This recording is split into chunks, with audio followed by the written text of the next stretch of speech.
Hello बच्चों, आज की इस वीडियो में हम एनसीईआरटी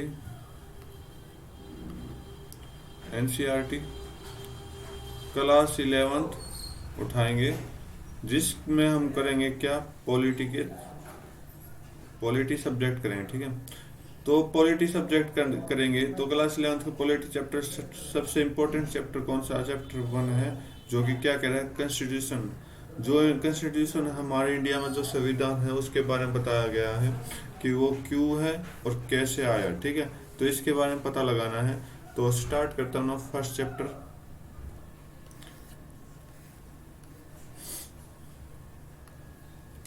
तो इंट्रोडक्शन में क्या दिया हुआ है कि this book is about the working of Indian constitution. ये जो बुक जो हम पढ़ रहे हैं अभी, ये किसके बारे में, इंडियन कॉन्स्टिट्यूशन के वर्किंग के बारे में। ठीक है, in the chapter that follow you will read information about various aspect of working of our constitution. कि इस चैप्टर में आप क्या पढ़ोगे, कि आप पढ़ोगे कि जो हमारे कॉन्स्टिट्यूशन है वो उसके काम के बारे में, उसके अलग अलग काम के अलग अलग तरीकों के बारे में आप पढ़ोगे। You will learn about the various institution of government in our country and their relationship with each other. और इसके साथ साथ आप क्या पढ़ोगे कि जो भी हमारे गवर्नमेंट के इंस्टीट्यूशन, मतलब अलग अलग काम है, अलग अलग संस्था है, उसके देश में, हमारे देश में जो गवर्नमेंट है उसके अलग अलग संस्थाओं या फिर उनके बीच में क्या संबंध है, किस तरह के रिलेशनशिप बनेंगे, उसके बारे में भी आप पढ़ोगे। ठीक है, but before you begin to read about election, government and president and prime minister, it is necessary to understand the entire structure of government and various principles that bind the institution of government have after origin in Constitution of India। बोला गया कि इससे पहले कि आप पढ़ोगे तो आपको क्या, इलेक्शन, गवर्नमेंट और प्रेसिडेंट प्राइम मिनिस्टर से पढ़ने से पहले आपको क्या समझना जरूरी है कि जो भी स्ट्रक्चर है गवर्नमेंट का स्ट्रक्चर और इसके वेरियस प्रिंसिपल, मतलब वेरियस रूल, मतलब अलग अलग तरह के रूल हैं that bind the institution of government. Government ने एक दूसरे को बांधा हुआ है। इसी ओरिजिन को हम क्या कहते हैं, किसमें, ये ओरिजिन आपका कॉन्स्टिट्यूशन ऑफ इंडिया में है। ठीक है, मतलब ये बात की गई है कि जो अभी आप पढ़ोगे वो इलेक्शन, गवर्नमेंट और प्रेसिडेंट प्राइम मिनिस्टर के बारे में आप पढ़ोगे। इससे पहले कि आपको समझना जरूरी है कि जो भी हमारी गवर्नमेंट है उसके स्ट्रक्चर और उसके अलग अलग प्रिंसिपल के बारे में, जो भी वो भी किसमें, गवर्नमेंट हो। ठीक है, गवर्नमेंट ऑफ इंडिया के अंदर हो। तो सभी चीजें किधर दी गई है, आपकी कॉन्स्टिट्यूशन ऑफ इंडिया में दी गई है। Okay, after studying this chapter you will learn. तो इससे पढ़ने से पहले हमें क्या जानना चाहिए, व्हाट इज कॉन्स्टिट्यूशन मीनिंग, इसका मतलब क्या है, constitution does to the society. तो सोसाइटी में कॉन्स्टिट्यूशन क्या करता है। ठीक है, how constitution govern the allocation of power in society. जो भी सोसाइटी में है, जो भी सोसाइटी की पावर है, उसको हम कैसे कॉन्स्टिट्यूशन करता है।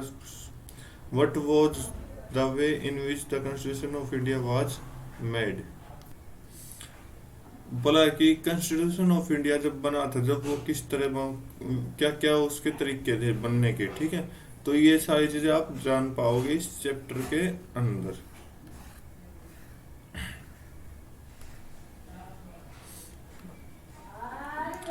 क्या बोला कि first point, why do we need a constitution, what is constitution, what is its function and what role does it perform for society, how does a constitution relate to our daily existence।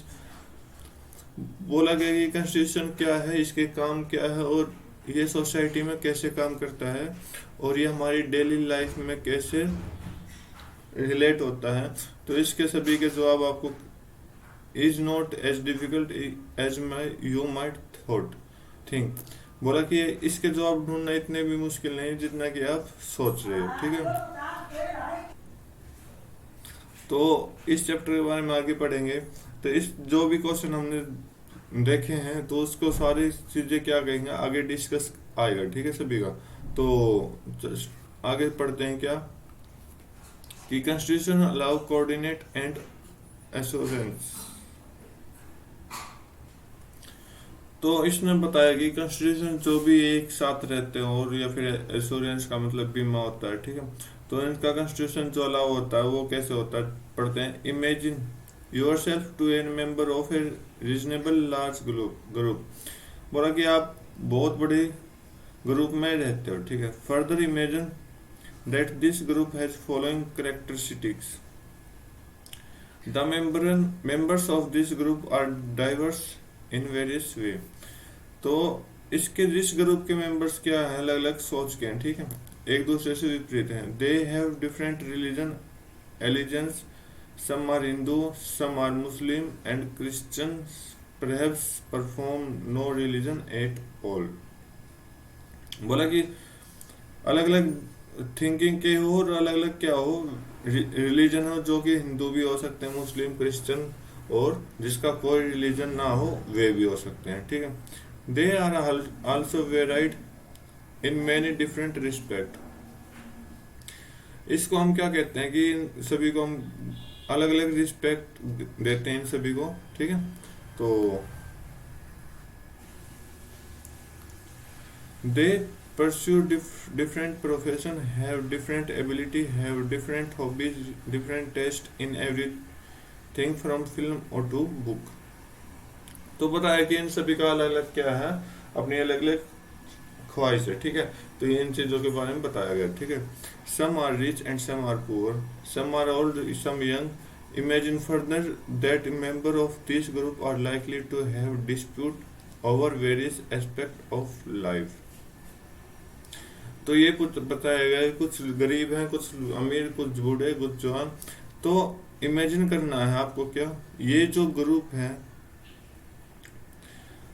Life के जो भी मतलब जो भी aspect है, जो भी घटना हमारे साथ, ठीक है, ये बात पता करनी है। How much property should one be allowed to own, कि कितनी प्रॉपर्टी एक अपने को ऊपर मतलब कितने अब कि अपने ऊपर कितनी प्रॉपर्टी हम अलो कर सकते हैं, ठीक है। Should it be compulsory that every child be sent to school, और should the parents be allowed to decide. पूछा गया क्या सभी बच्चे जो कि स्कूल जाने चाहिए, या फिर सभी पेरेंट्स को अलाउ होना चाहिए डिसाइड करने के लिए। How much should this group spend on it's safety and security. तो अब पूछा गया कि उनकी सेफ्टी और सिक्योरिटी के लिए क्या ग्रुप बनाना चाहिए, और should it build more park instead. Should the group be allowed to discriminate against some of its members? Every ठीक है, जो भी ये क्वेश्चन पूछा गया मतलब एक बच्चे से रिलेटेड ही पूछा गया कि, या फिर एक आदमी से रिलेटेड पूछा गया कि उसकी सेफ्टी सिक्योरिटी क्या है, उसको ऊपर डिस्क्रिमिनेशन कैसे क्या क्या लगती है, ठीक है। या फिर घर में जो भी डिस्क्रिमिनेट होते हैं, जैसे कि किसी पर ताना लगाना, तो भी ये भी क्या है इस क्वेश्चन में पूछा गया है, ठीक है। Every question will elect a variety of answer from different people. तो सभी क्वेश्चन का अलग अलग आंसर आएगा अलग अलग लोगों से, ठीक है। But for all their diversity this group has to live together. फिर भी क्या है, सभी डाइवर्सिटी एक साथ रहते हैं, ठीक है। They are dependent upon each other in various way. ये एक दूसरे पर अपने आप ये एक दूसरे पर क्या है, निर्भर है अलग अलग तरीके से, ठीक है। They require the corporation of each other. इनको सभी को एक साथ रहने की जरूरत है। What will be the enable to group to live together peacefully. अब पूछा गया कि जो ये ग्रुप है क्या एक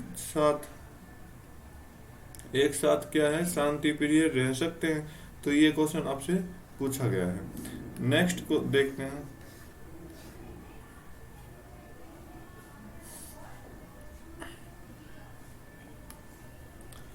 One may say that perhaps members of this group can live together if they can agree on some basic rule. तो उनमें से ग्रुप में से एक आदमी ने बोला है क्या कि हम एक साथ रह सकते हैं लेकिन कुछ बेसिक रूल होने चाहिए. Why will the group need certain basic rule? तो इस ग्रुप में सर्टेन बेसिक रूल की क्या जरूरत पड़ी. Think of what would happen in the absence of some basic rule. सोचो अगर ये बेसिक रूल ना हो तो every individual would be insecure simply because they would not know what members of this group could do to each other. तो अगर मान लो अगर आप कोई बेसिक रूल नहीं हो तो उसका मतलब क्या हो कि प्रत्येक जो अलग अलग इंडिविजुअल हैं वो क्या करेंगे, इनसिक्योर फील करेंगे क्योंकि वो नहीं जानते, मतलब वो सभी मेंबर नहीं जानते कि एक साथ हम ग्रुप में कैसे रहें. वो would claim right over what, कि मतलब कोई किसी पर भी क्लेम लगा सकता है. क्या क्लेम लगाए पता नहीं. Any group will need some basic rule that are publicly promulgated and known to all members of that group to achieve a minimum degree of coordination. बोला गया कि जो सभी ग्रुप हैं वो उसको कुछ ना कुछ बेसिक रूल चाहिए. क्यों चाहिए? क्योंकि पब्लिकली प्रोमोलगेटेड का मतलब होता है प्रमोट होना. ठीक है. तो पब्लिकली मतलब लोगों में परिवर्तन होना और पता लगाना कि सभी मेंबर जो है इस ग्रुप के वो कम से कम मिल के तो रहे. ठीक है. मिनिमम डिग्री क्या होता है, एक साथ मिल के रहना होता है. ठीक है. But this rule must not only be known, they must also be enforceable. अगर इसमें ये रूल नहीं हो तो ये क्या करेंगे, एक दूसरे से अलग हो जाएंगे, मतलब एक दूसरे को क्या करेंगे, जबरदस्ती करेंगे. If citizen have no assurance that other will follow this rule, तो मतलब कोई भी अनुसार नहीं है ऐसे लोगों का कि ये इस रूल को फॉलो करेंगे. They will themselves have no reason to follow this rule. ये क्या करेंगे, इन रूल को फॉलो करने के लिए कोई तरीका नहीं है इनके पास. ठीक है. Saying that the saying that the rule are legally enforceable give an assurance to everybody that other will follow these. बोला गया है कि इस रूल को फॉलो करने के लिए कानूनी तौर पर इन पे दबाव बनाना पड़ेगा. गिव एन, ताकि एश्योरेंस क्या बताया था, बीमा बताया था, ताकि सभी बॉडी जो भी एक साथ रहे. ठीक है. एंड इसे फॉलो करे. For it they do not do so, यदि ये ऐसा नहीं करते दे विल बी पनिश, तो उनको क्या कर दिया जाता है, दंडित किया जाता है. ठीक है. तो अब जो मेन पॉइंट है देखते हैं क्या पॉइंट है. The first function of constitution is to provide a set of basic rule. जो मतलब कॉन्स्टिट्यूशन का फर्स्ट फंक्शन ही क्या कहता है कि हमें प्रोवाइड करता है एक set of basic rule set कराता है that allow for minimal coordination amongst member of society, ताकि जो भी सोसाइटी है उसके लोगों के साथ एक कोऑर्डिनेशन अच्छा हो. ठीक है. तो कॉन्स्टिट्यूशन का फर्स्ट फंक्शन था ये, तो इसको याद रख लेना कि फर्स्ट फंक्शन क्या कहता है कि जो भी सोसाइटी के मेंबर्स हैं उनके साथ मतलब एक दूसरे के साथ अच्छे से रहे. ठीक है. आगे बढ़ते हैं. तो यहाँ पर एक एक्टिविटी आई है. एक्टिविटी देखते हैं क्या है कि enact the thought experience of this section is in classroom. तो इन सेक्शन को क्लासरूम में मतलब अप्लाई करना. The entire class should discuss arrive at some decision that would apply to everyone for the entire season. तो ये जो entire class discuss करेगी और कुछ डिसीजन लेगी उस पर, ताकि वो क्या करे, पूरे सेशन मतलब पूरे साल उसको क्या करे, एक दूसरे पर अप्लाई करे. तो डिसीजन क्या होने चाहिए? Decision could be about how would the class representative be chosen. तो जो क्लास का रिप्रेजेंटेटिव है, जो भी हम मॉनिटर बोलते हैं, उसको किसे चुने?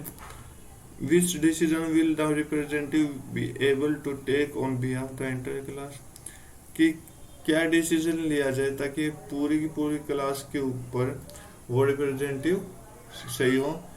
Are there some decision that the class representative can not take without consideration the entire class.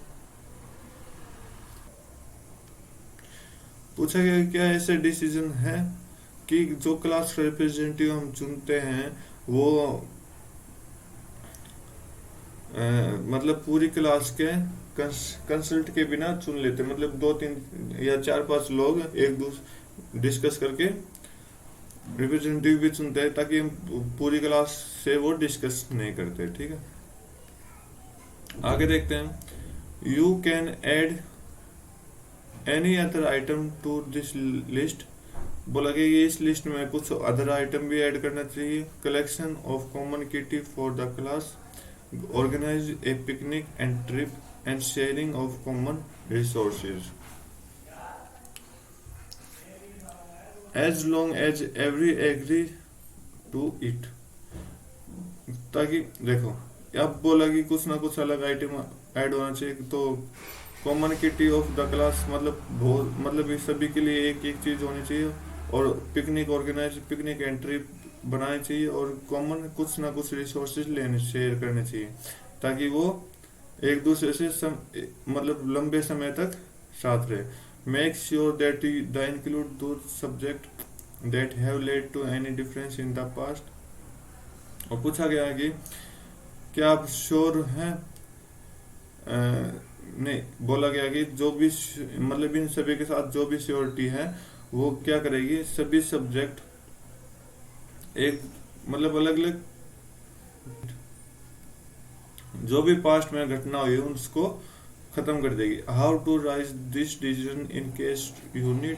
तो आपको कौन से डिसीजन लेने, क्या डिसीजन होना चाहिए, क्या उसका डिसीजन जो आपने लिया उसका क्या रिवाइज होगा, जिसे हमें केस आपको कुछ भी जरूरत पड़े। ठीक है,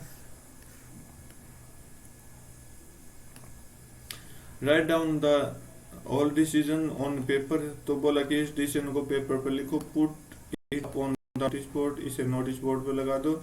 विच problem did you encounter in the decision. जो भी प्रॉब्लम आपको डिसीजन को तोड़ने में आए क्या मतलब पूछा कि कौन सी प्रॉब्लम आएगी जो आपको डिसीजन तोड़ना पड़े। Where there difference among different student, क्या ये डिफरेंसेस अलग अलग बच्चों में होगी। How did you resolve this differences, आप इसको कैसे सोल्व करोगे। Did the entire class gain something from this exercise. तो बोला गया कि इसी को हमें क्या करना चाहिए, पूरी क्लास में इसका फायदा कैसे उठाएं। ठीक है, तो ये चीज आपसे पूछी गई एक्टिविटी में। तो एक्टिविटी में जो भी चीज दी गई है आपके एक कंस्टिट्यूशन के आधार पर ही दी गई है। जैसे इंडिया में प्रेसिडेंट प्राइम मिनिस्टर बनते हैं, इलेक्शन होते हैं, तो उस तरह से वो आपका डिसीजन दिया गया। ठीक है, तो इसको अच्छे से समझ लेना। तो बहुत इंपॉर्टेंट एक्टिविटी थी आपके लिए। तो इस एक्टिविटी में आप पूरे देश के बारे में जान सकते हो। ओके, तो आगे पढ़ते हैं क्या कि specification of decision making power. जो भी हम डिसीजन लेते हैं उसकी जो भी पावर बनाते हैं उसके स्पेसिफिकेशन मतलब क्या क्या फायदे हैं। एक constitution is a body of fundamental principle according to which a state is constitute और गवर्नड। बोला कि एक कॉन्स्टिट्यूशन मतलब बोला कि कॉन्स्टिट्यूशन जो भी बॉडी का है वो क्या है, उसके अनुसार कोई भी स्टेट क्या रहेगा, एक साथ कॉन्स्टिट्यूट रहेगा या फिर गवर्न रहेगा, मतलब उस पर क्या रहेगा, रूल्स रहेंगे। ठीक है, but what should this fundamental rules be. अब बोला गया कि क्या ये फंडामेंटल रूल है, and what make them fundamental, और इसे हम फंडामेंटल क्यों बनाए। Well the first question you will have to decide is who get to decide what the law governing the society should be. जो भी फर्स्ट क्वेश्चन है उससे भी एक डिसीजन डिसाइड किया है कि क्या, क्यों, कौन डिसाइड करता है इस लॉ को गवर्निंग, मतलब सोसाइटी के अंदर जो भी लॉ बनाया जाता है उसको कौन डिसाइड करता है। You may want rule X but other may want rule Y. कोई एक्स रूल बनाता है, कोई वाई रूल बनाता है, ठीक है। How do we decide which rule or perfume preference should govern us. अब हम कैसे डिसाइड करें कि कौन सा रूल या फिर किस चीज को हम प्रेफरेंस सबसे पहले दें। You may think the rule you want everyone to live by are the best. तो आप सोचोगे कि इस रूल को समझने के लिए हमें सबसे डिस्कशन, मतलब सभी को ये रूल अच्छा लगना चाहिए, but other think that their rule are the best. लेकिन दूसरे सोचेंगे कि ये रूल क्या होगा, बेस्ट है। How do we resolve this dispute. इससे हम कैसे डिस्प्यूट करें, मतलब इसको कैसे सॉल्यूशन करें। So even before you decide what rule should govern this group you have to decide who get to decide. क्या आपको डिसाइड करना चाहिए क्या क्या रूल, जो भी इस ग्रुप पर जो रूल लगाए गए हैं वो आप डिसाइड कर आगे क्या बोला है कि हु गेट टू डिसाइड, इसे कौन डिसाइड करेगा। तो ये चीजें वो बात की गई है। ओके, आगे क्या बोला कि the constitution has to provide an answer to this question. जो भी क्वेश्चन आपने अब तक ऊपर पूरे पढ़े हैं, तो कौन आंसर देगा इसका, कॉन्स्टिट्यूशन आंसर देगा इसका, ठीक है। It specify the basic allocation of power in society. ये क्या है, सोसाइटी की पावर को बेसिक एलोकेशन करता है, ठीक है, बेसिक रूल करता है। It decide who get to decide what the law will be. ये डिसाइड करेगा कि कौन इसको डिसाइड करेगा कि क्या रूल होने चाहिए। इन प्रिंसिपल द क्वेश्चन वो गेट टू डिसाइड, प्रिंसिपल में ये क्वेश्चन कौन डिसाइड करेगा, can be answered in many ways, मतलब बहुत तरह से आंसर आएंगे। इन ए मोनार्कियल क्या होता है, जो भी आपका राजा द्वारा कॉन्स्टिट्यूशन बनाया जाता है, ठीक है। कॉन्स्टिट्यूशन ए मोनार्क डिसाइड, मतलब जो भी राजा डिसाइड कॉन्स्टिट्यूशन बनाएगा, जो राजा रूल बनाएगा उसे कौन डिसाइड करेगा, राजा ही रूल डिसाइड करेगा, ठीक है। In some constitution like the old Soviet Union, अब कुछ पुराने सोवियत यूनियन के कॉन्स्टिट्यूशन उठाए हैं। One single party was given the power to decide, कि उसमें क्या है, एक सिंगल पार्टी डिसाइड करती है कि पावर होनी चाहिए। बट इन डेमोक्रेटिक कॉन्स्टिट्यूशन, लेकिन डेमोक्रेटिक कॉन्स्टिट्यूशन के अंदर ब्रॉडली स्पीकिंग बोला गया कि the people get to decide, people दो लोगों द्वारा डिसाइड होना चाहिए। But this matter is not so simple, ये मैटर इतना भी आसान नहीं है, क्योंकि बहुत सारे लोग, मतलब उनके अलग अलग डिसीजन होंगे, तो ऐसे में क्या होगा, कंफ्यूजन हो जाएगी, ठीक है, रूल बनाने में। Because even if you answer that the people should decide, क्योंकि आप जानते हैं क्या, आपको पता है कि लोग डिसाइड करेंगे। It will not answer the question, ये कोई आंसर नहीं है क्वेश्चन, किसी भी क्वेश्चन का। How should the people decide, लोग कैसे डिसाइड करेंगे। For something to be law should everyone agree to it, law के अंदर, कुछ लॉ के अंदर क्या होगी, सभी को क्या होना चाहिए, एग्री होंगे। Should the people directly vote to in each other is matter as the ancient Greek did. क्या बोला कि आप, क्या लोग डायरेक्टली वोट करेंगे एक दूसरे को। एंशिएंट ग्रीक मतलब जब पहले लोग बाग रहते थे, ग्रीक भाषा बोलते थे, ठीक है। क्या लोग बाग एक साथ रहेंगे।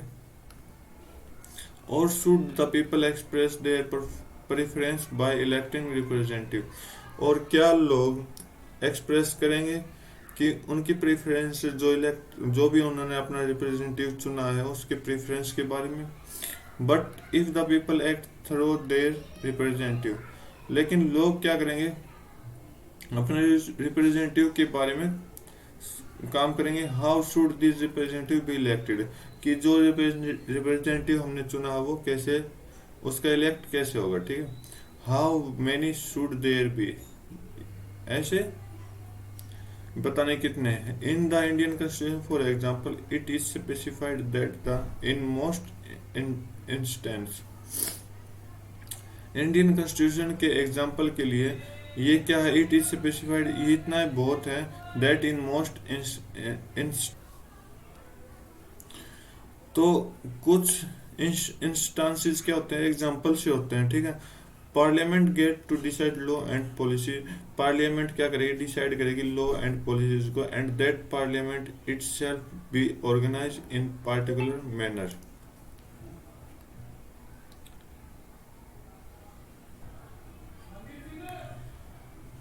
कि पार्लियामेंट क्या है, एक अपने आप में सही तरह का मैनर बना देगी, ठीक है। Before identifying what the law in any given society is, लेकिन आइडेंटिफाई होगी क्या ये लॉ सोसाइटी के लिए है।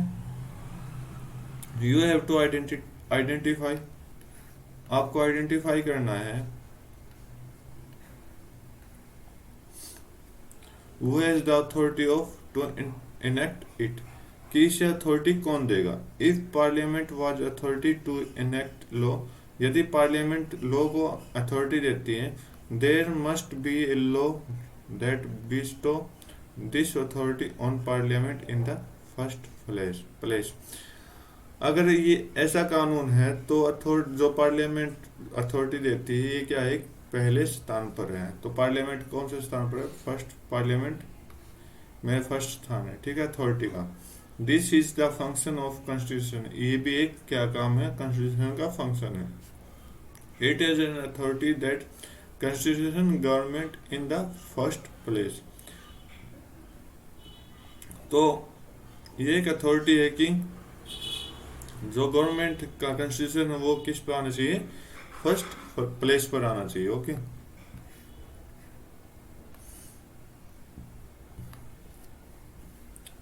आगे द सेकंड फंक्शन, अब फर्स्ट फंक्शन में तो हमने क्या देखा था कि प्रत्येक लोग जो है कि जो जो कानून बनाया गया सभी के लिए क्या होना चाहिए, सेम होना चाहिए, ताकि एक साथ अच्छे से रह सके।